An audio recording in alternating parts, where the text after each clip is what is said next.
The clear and present danger of disinformation is our conversation here this afternoon. It follows a session just now about disrupting distrust. And of course, those are connected. So I hope that's where we can start. I'm Brian Stelter, formerly of CNN, now a fellow at Harvard University. Let me briefly introduce our panelists. And since we're being live streamed, a reminder that the hashtag is WEF23. We can try to put some real information out into the world to make up for all the crazy. How does this discussion of disinformation relate to everything else happening here today in Davos? So I think if you look at this question of disinformation, I think it maps basically to every other major challenge that we are grappling with as a society, and particularly the most existential among them. So disinformation and the broader set of misinformation, conspiracy, propaganda, clickbait, you know, the broader mix of bad information that's corrupting the information ecosystem. What it attacks is trust. And once you see trust decline, what you then see is societies start to fracture. And so you see people fracture along tribal lines, and you know, that immediately undermines pluralism. Mm-hmm. And, you know, the undermining of pluralism is probably the most dangerous thing that can happen to a democracy. So I think if you're spending this week thinking about the health of democracies and democratic erosion, I think it's really important to work your way back up to where this starts. The term fake news and then disinformation, it was popularized 6 years ago at this point. Where are we today versus then?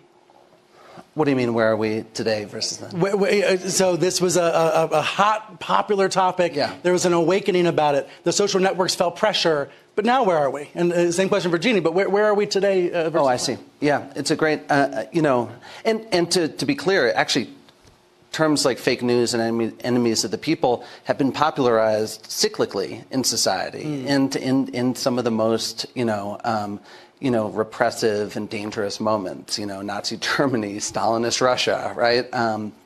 So I think anytime we're hearing language like that applied to, a free press, or more broadly free expression, I think we should be really worried.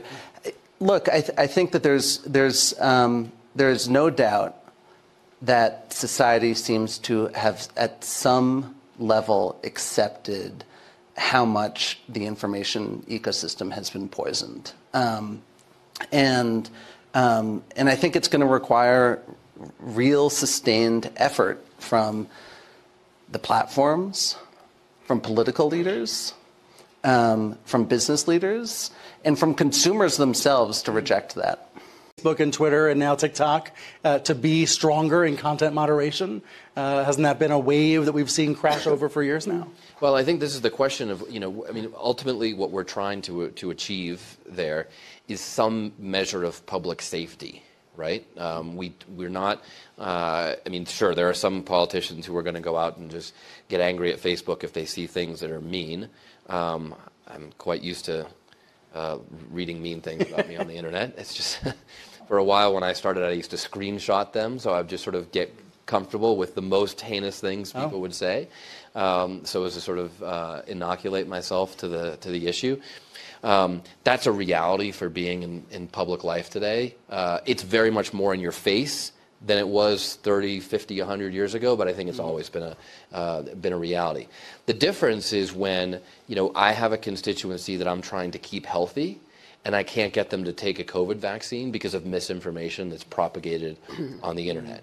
And that's where this becomes a much tougher, more difficult, but also just a bigger concern. On teaching students and young people how to recognize disinformation. So there clearly are models that work.